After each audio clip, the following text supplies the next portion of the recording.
नमो नमः। प्यारे विद्यार्थियों, आज कक्षा 7वीं हिंदी विषय की इस कक्षा में हम पाठ 12 दोहे का अभ्यास कार्य करेंगे। इसका उपविषय है विविध शब्द प्रयोग, यानी विविध शब्दों का प्रयोग हम किस तरह से करते हैं। अभ्यास सागर के माध्यम से आज हम ये सीखेंगे। जिसका पहला प्रश्न है बच्चों, देखेंगे। कारज धीरे होतु है, काहे होत अधीर, और समय पाए तरुवर फले, केतक सिंचो नीर। ऊपर दिए गए दोहे में से मोटे काले शब्दों के दो दो नाम और लिखिए। इसमें है तरु और नीर। और नाम लिखने का अर्थ है पर्यायवाची शब्द लिखने हैं, तरु और नीर। देखेंगे प्रश्न संख्या 1।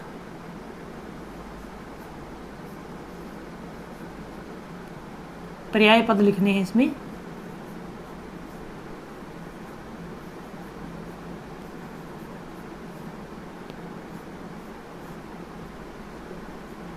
पहला है तरु। तरु के लिए लिखेंगे वृक्ष।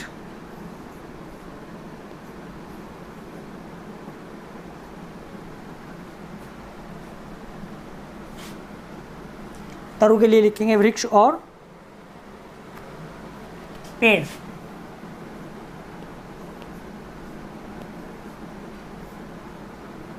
दूसरा है बच्चों, इसमें दूसरा पद दिया है नीर।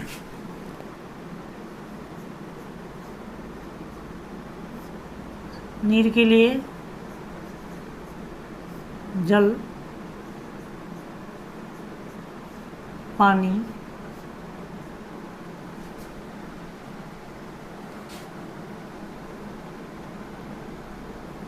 दो दो पर्याय पद लिखने हैं। तो ये आपका पहला प्रश्न है। और दूसरा प्रश्न है बच्चों, नीचे दिए गए शब्दों के तीन तीन पर्यायवाची शब्द छांट कर लिखिए। ये मंजूषा में दिए गए हैं, ये आपको मिलान करना है। जैसे क में है मनुष्य, मानव, मनुज, आदमी। इसमें आ जाएगा, देखेंगे प्रश्न संख्या 2 में। प्रश्न संख्या 2 में देखेंगे मानव। इसमें है मनुज, मानव, मनुज,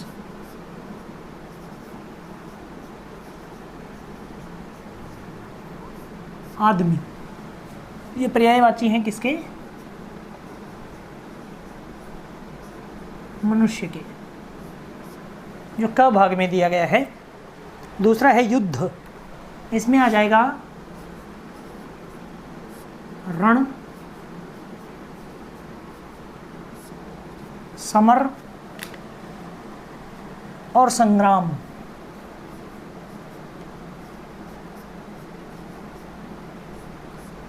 ये पर्यायवाची हैं बच्चों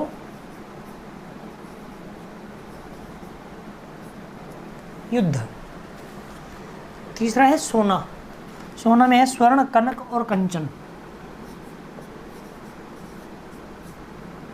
स्वर्ण, कनक और कंचन। ये पर्यायवाची हैं किसके? सोना। सोना यहाँ धातु है, क्रिया नहीं है, ये ध्यान रखेंगे। गोल्ड की बात करता है यहाँ। उसके बाद है बच्चों कपड़ा। इसमें आ जाएगा वस्त्र, अंबर, वसन। वस्त्र, अंबर, वसन। ये पर्यायवाची है कपड़ा। उसके बाद है बच्चों सरस्वती। सरस्वती में है भारती, शारदा, वागीश्वरी। भारती, शारदा,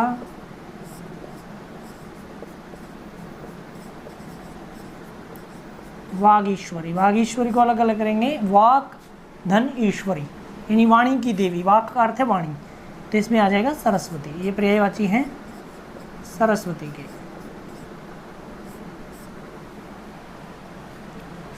ये प्रश्न संख्या 2 है आपकी। तीसरे प्रश्न में नीचे दिए गए शब्द समूह में से उस शब्द पर घेरा लगाइए जो समूह के अन्य शब्दों से भिन्न अर्थ रखता है, जो किसी भी भांति बाकी से भिन्न है उसको आपने रेखांकित करना है। जैसे पहला क दिया है, पवन, वायु, पावन और अनिल, ये सभी पवन के यानी कि हवा के पर्यायवाची हैं। इसमें जो अलग है वो है पावन। पावन का अर्थ है पवित्र। प्रश्न संख्या 3 में देखेंगे,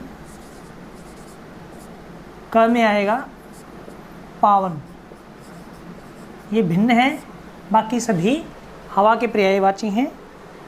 दूसरा है दामिनी, मंदाकिनी, विद्युत, चंचला। इसमें बच्चों मंदाकिनी जो है वो गंगा का पर्यायवाची है, गंगा नदी का, और बाकी सभी बिजली के पर्यायवाची हैं। तो ख में आ जाएगा मंदाकिनी।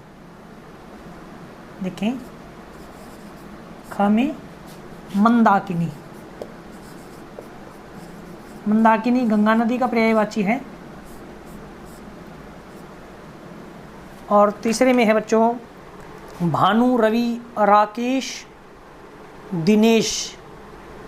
भानु, रवि और दिनेश ये सूर्य के पर्यायवाची हैं, और राकेश चंद्रमा का पर्यायवाची है, तो ये भिन्न है। राकेश का अर्थ है चंद्रमा, तो ग में आ जाएगा बच्चों राकेश।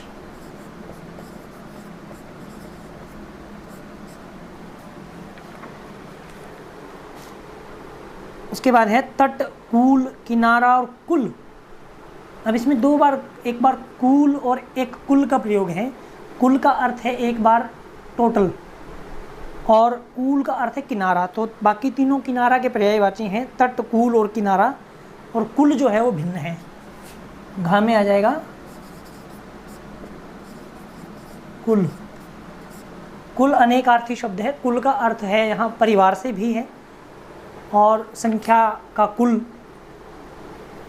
जो जोड़ जमा हम करते हैं उसका भी ये पर्यायवाची है। अगला है 5वां सुगंध, महक, प्रसून और सौरभ। सौरभ, महक और सुगंध ये सुगंध के पर्यायवाची हैं, और प्रसून जो है वो फूल का पर्यायवाची है। तो 5वें में जो भिन्न है वो है प्रसून।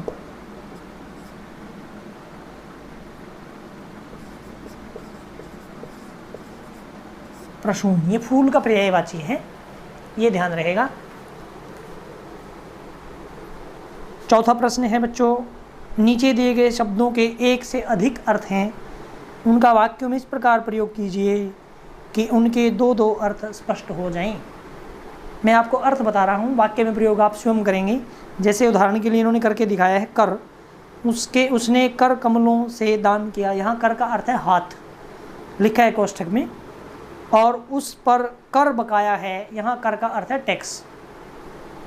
तो हार, एक हार जो है गले में पहना जाने वाला माला, और दूसरा हार जो है पराजय।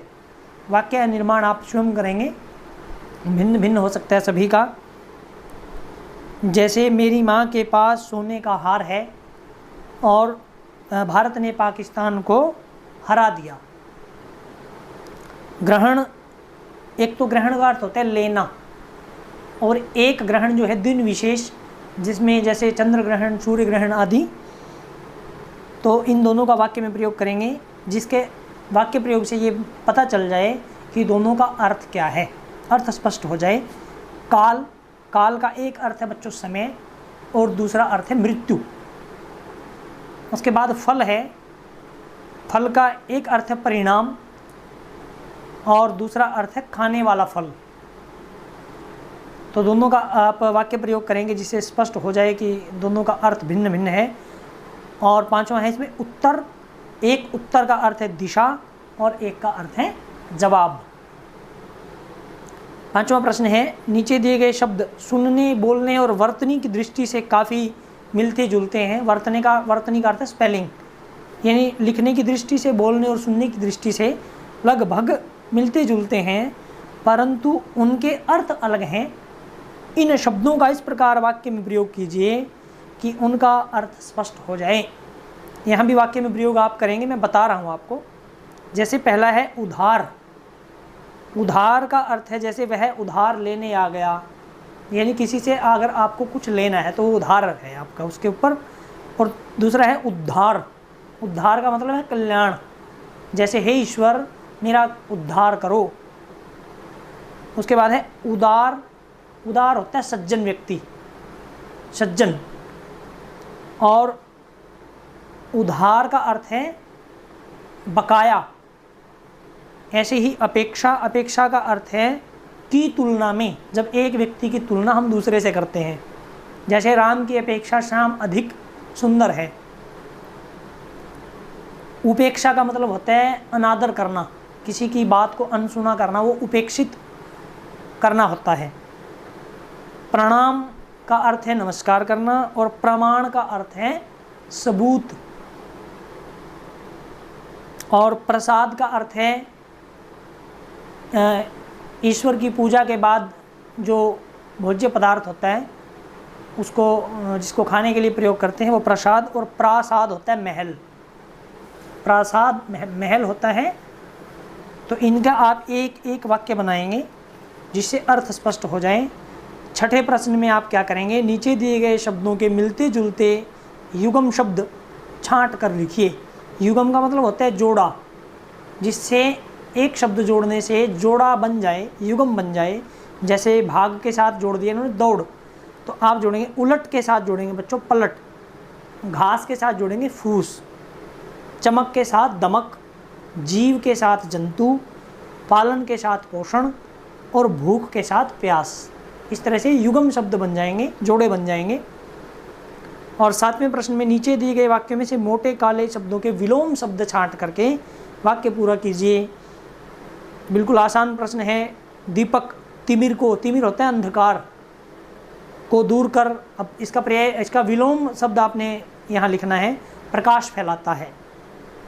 सुधीर अपना स्वार्थ, स्वार्थ होता है अपना अर्थ, स्वजमा अर्थ।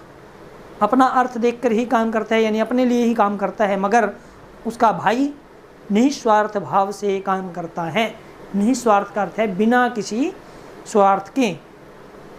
न्यूनतम तापमान पर तरल पदार्थ भी, तरल का मतलब लिक्विड, जो तरल अवस्था में होता है उसका विपरीत बनाना है, विलोम बनाना है, ठोस रूप धारण कर लेता है। कहते हैं जब कम तापमान होता है, तापमान जब कम हो तो लिक्विड यानी कि तरल पदार्थ भी ठोस पदार्थ का रूप धारण कर लेता है। जीवन में अनुकूल समय कब उल्टा बनाना है, विलोम। प्रतिकूल हो जाए कहा नहीं जा सकता। अनुकूल का अर्थ है परिस्थितियाँ अपने वश में होना, और प्रतिकूल का अर्थ है हमारे वश से बाहर, हमारे लिए उल्टी स्थिति होना। और आठवें प्रश्न में बच्चों सकर्मक और अकर्मक क्रियाएं छांट करके लिखनी है। रवि अपने कपड़े खुद धोता है। इसमें क्या है, धोना क्रिया है, तो धोने के लिए कुछ तो चाहिए। क्या धोता है, प्रश्न में उत्तर मिलेगा आपको कपड़े। तो कपड़ा क्या है, यहाँ कर्म है, इसलिए कर्म होने से क्रिया सकर्मक है। मीरा ने एक गाना सुनाया। क्या सुनाया, गाना। तो गाना कर्म है और सुनाया क्रिया है, सकर्मक। शारदा खाना बना रही थी। बना रही थी बच्चों यहाँ क्रिया है, और क्या बना रही थी, खाना, ये कर्म है, इसलिए क्रिया सकर्मक है। उसने एक कहानी लिखी। लिखी यहाँ सकर्मक क्रिया है और कहानी कर्म है। हमने चावल खाए। क्या खाए, चावल। तो चावल क्या है, यहाँ कर्म है, और खाए सकर्मक क्रिया है। इसके बाद की जो प्रश्न है बच्चों वो आप स्वयं हल करेंगे, और अगली कक्षा में हम उनके ऊपर चर्चा करेंगे। धन्यवाद।